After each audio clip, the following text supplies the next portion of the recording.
Have you ever stood on the shore at night listening to the waves and felt like you weren't alone? The ocean's vastness can be peaceful or deeply unsettling. The rhythmic tide can lull you, but in that same rhythm, other, less natural sounds can hide. A creak from the porch, a whisper on the wind, the feeling of eyes on you from the darkness. Suddenly, the idyllic beach house becomes something sinister. Tonight, you'll hear 3 stories of people who thought they were escaping to paradise only to find themselves trapped in a nightmare. These tales reveal that sometimes the most beautiful places hide the most terrifying secrets. So turn down the lights, get comfortable, and prepare for the strange, dark, and mysterious things that can happen in a house by the sea. Mark, his wife Sarah, and their 2 kids, Emily and Josh, were a typical suburban family, always caught in the whirlwind of school, work, and extracurricular activities. They longed for a break, a chance to reconnect and escape the relentless demands of modern life. So, they decided to rent a weathered beach house on the Oregon coast, a place they hoped would offer solace and tranquility. The allure of the Pacific Northwest, with its rugged coastline and misty atmosphere, was irresistible. They were hoping for a peaceful getaway, a chance to recharge their batteries and create lasting memories. The promise of quiet mornings, long walks on the beach, and cozy evenings by the fireplace filled them with anticipation. The first days were perfect, just as they had imagined. Sandcastles rose and fell with the tide, sunsets painted the sky in vibrant hues, and the comforting creak of old floorboards provided a soothing soundtrack to their days. The house felt charming, full of character, and steeped in history. But on the 3rd night, the idyllic atmosphere began to unravel. Mark woke to a rhythmic thumping from downstairs, a sound that cut through the silence like a knife. Slow, deliberate footsteps echoed through the old house, each one heavier than the last. He crept downstairs, heart pounding, but found nothing. The house was still, silent, and seemingly empty. He dismissed it as his imagination, the product of an overactive mind in an unfamiliar place. The next night, the sounds returned, more insistent this time, louder, more pronounced, joined by a faint scratching along the wall, like fingernails dragging across the aged wood. Mark's dread grew with each passing hour. He felt a growing sense of unease, a feeling that they were not alone in the house. He armed himself with a flashlight, a feeble weapon against the unknown. He meticulously checked every door and window, ensuring they were locked, his family asleep, oblivious to the growing terror, the house seemingly secure, yet the feeling of dread persisted. Sarah mentioned finding the back door ajar one morning, a detail that sent shivers down Mark's spine. She distinctly remembered locking it the night before, adding another layer of mystery to the unsettling events. That night, driven by fear and a primal instinct to protect his loved ones, they all slept in one room, huddled together for comfort and security. Mark barricaded the door with a heavy dresser, a desperate attempt to create a barrier against whatever lurked in the darkness. He was determined to protect his family no matter the cost. He would stand guard, a silent sentinel against the encroaching darkness. Then came the scratching. Louder, more frantic, more insistent than ever before. It was right outside their door, a terrifying symphony of scraping and clawing. A guttural, inhuman whisper seeped through the wood, a chilling sound that seemed to penetrate their very souls. It was repeating a single unintelligible word, a word that sounded ancient and malevolent. The thumping escalated into a violent assault on the door, shaking the door and dresser with terrifying force.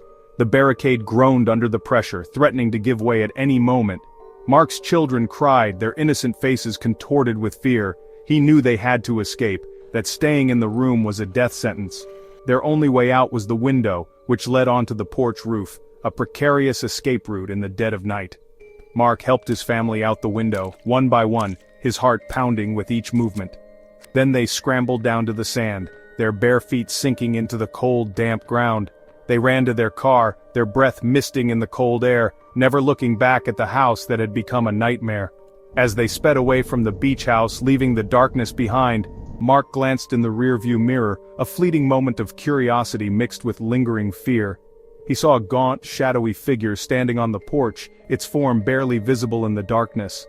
It was watching them leave, its presence a chilling reminder of the terror they had just escaped. At a diner miles away, fueled by adrenaline and a desperate need for answers, Mark called the rental agency. The agent, her voice laced with a mixture of reluctance and resignation, admitted that others had fled the house in similar circumstances. She then told him of a local legend, a dark tale whispered among the coastal communities, a sailor who lost his family at sea in a violent storm, his ship swallowed by the unforgiving waves. He was doomed to wander the coast for eternity, searching for a new family to replace the one he had lost. The thumping, she said with a shudder, was the sound of his waterlogged boots, forever echoing through the halls of the beach house. Mark and his family never returned to the beach house, forever scarred by their experience. They left all their belongings behind, a testament to their desperate flight from the haunted house. They were haunted by the memory of the scratching, the sound forever etched into their minds, the whispering, a chilling reminder of the presence that had invaded their sanctuary, and the figure on the porch, forever watching, forever searching. The beach house, once a symbol of escape and relaxation, a place of dreams, became a scar they would never forget, a constant reminder of the night their peaceful getaway turned into a terrifying nightmare. Mark still wonders what would have happened if the thing had gotten through the door, if their makeshift barricade had failed to hold, but he's eternally grateful that he'll never know the answer, that he managed to escape with his family intact, forever haunted by the midnight visitor. Four college friends, brimming with youthful exuberance and the promise of a bright future, rented a modern beach house in the Florida Keys. They envisioned sun-drenched days, starlit nights, and the kind of carefree laughter that etches itself into the tapestry of lifelong memories. The allure of the turquoise waters and the promise of escape were irresistible. To celebrate graduation, a milestone marking the end of one chapter and the exciting beginning of another, it was a reward for years of hard work, late-night study sessions, and the shared triumphs and tribulations of university life. The house was stunning, perched over the water, a testament to modern architecture and luxurious living. Its sleek lines and expansive windows offered breathtaking panoramic views of the ocean, creating an atmosphere of tranquility and serenity. But one door was locked, a small detail that initially seemed insignificant, a mere quirk in an otherwise perfect setting. "Just an owner's closet," the manager said with a dismissive wave, attempting to quell any curiosity or concern. His explanation was simple, straightforward, and seemingly innocuous. The first days were blissful, filled with sunshine, laughter, and the simple joys of friendship. They swam in the crystal-clear waters, explored the local beaches, and savored delicious seafood under the warm Florida sun. But on the third night, Ben, restless and unable to sleep, heard a distinct click, the sound of a door unlocking in the dead of night. It was a subtle sound, easily dismissed, but it resonated with an unsettling clarity in the otherwise silent house. The hallway was empty, bathed in the pale moonlight filtering through the windows. The closet door remained firmly locked, just as it had been since their arrival. The sound seemed to have vanished into the stillness of the night. Maya later saw the doorknob slowly turn on its own, a silent, deliberate movement that defied explanation. It was a fleeting glimpse, a trick of the light perhaps, but it planted a seed of doubt and unease in her mind. The group tried to rationalize it, attributing the strange occurrences to overactive imaginations or the creaks and groans of an unfamiliar house, but unease grew, slowly but steadily, like a creeping vine. That night, a loud bang echoed from the closet, a jarring sound that shattered the fragile peace and sent shivers down their spines. It was a sound of something heavy hitting the door from the inside.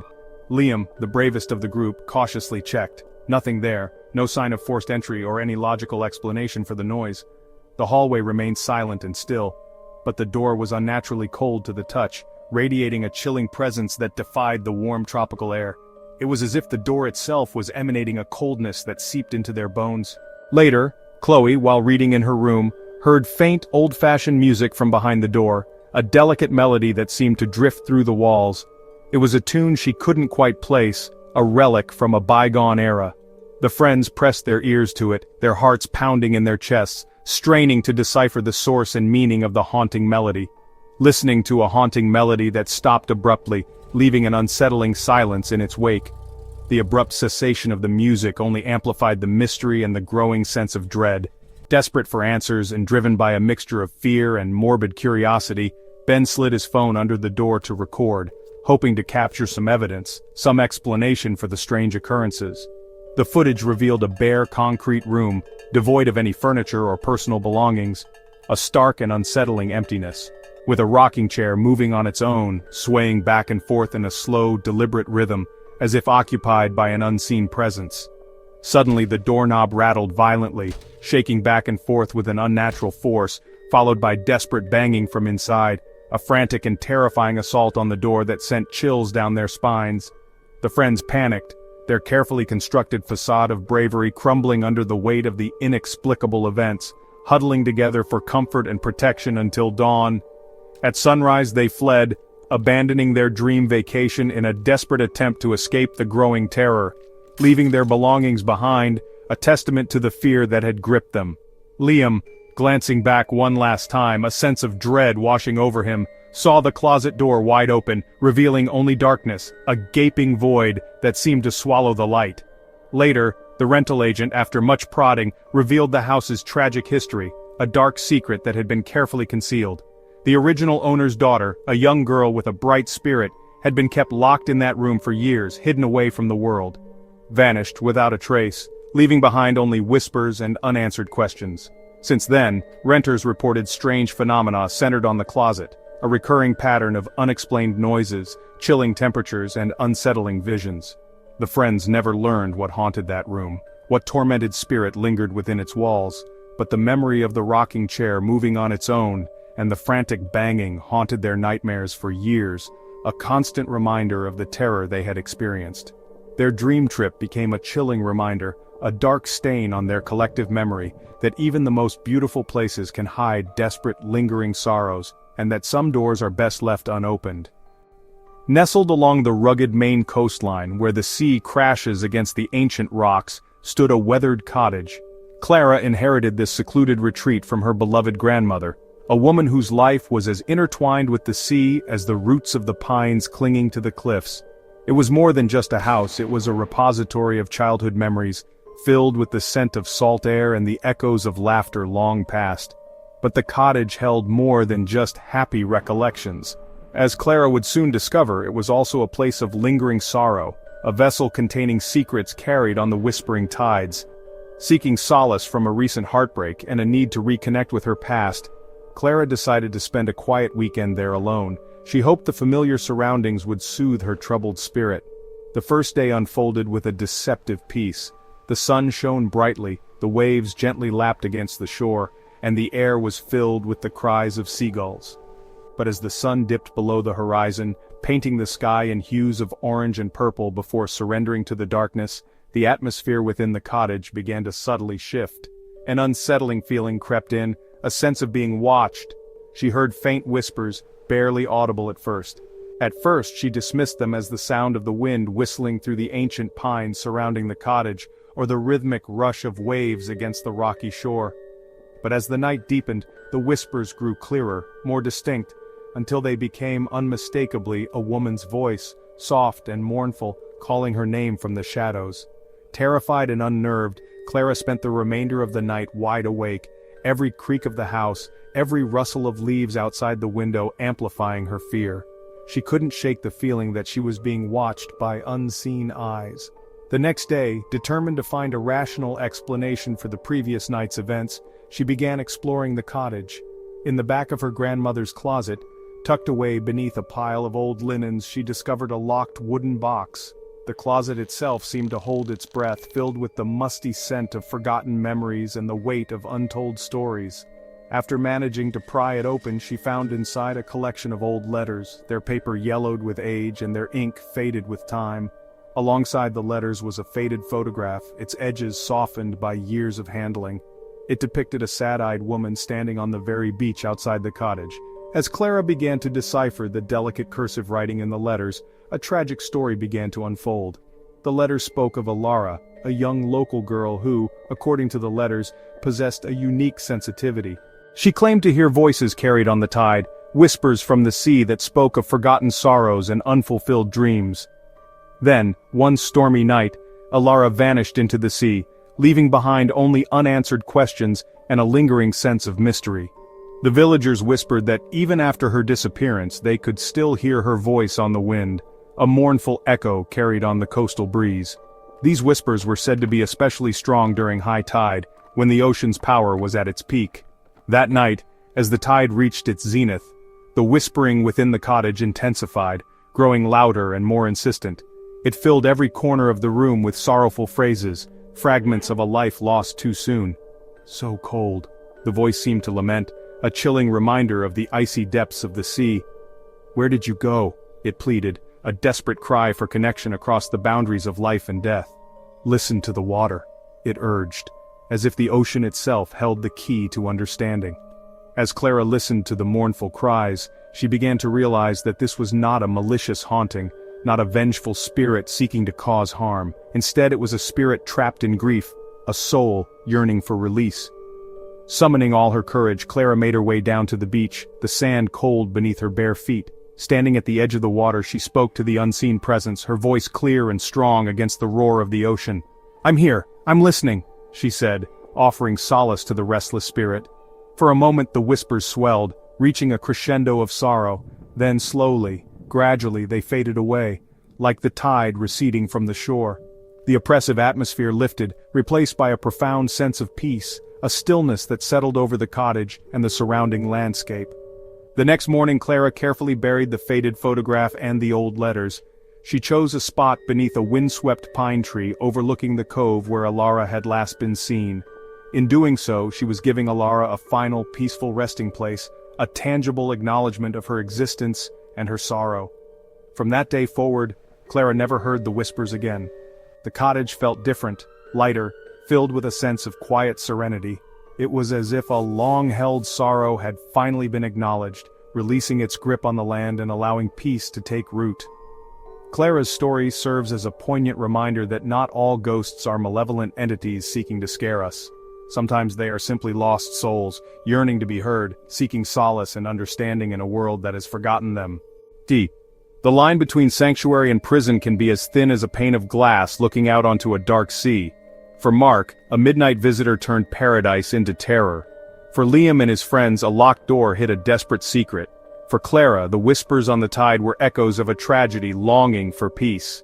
These stories remind us that the serene beauty of the coast can mask unsettling histories. The ocean is ancient, its secrets deep, and the houses along its shores are silent witnesses to joy, sorrow, and fear. Next time you're in a house by the sea and hear a strange noise, listen closely. It might be more than just the wind. Thanks for watching. Good night.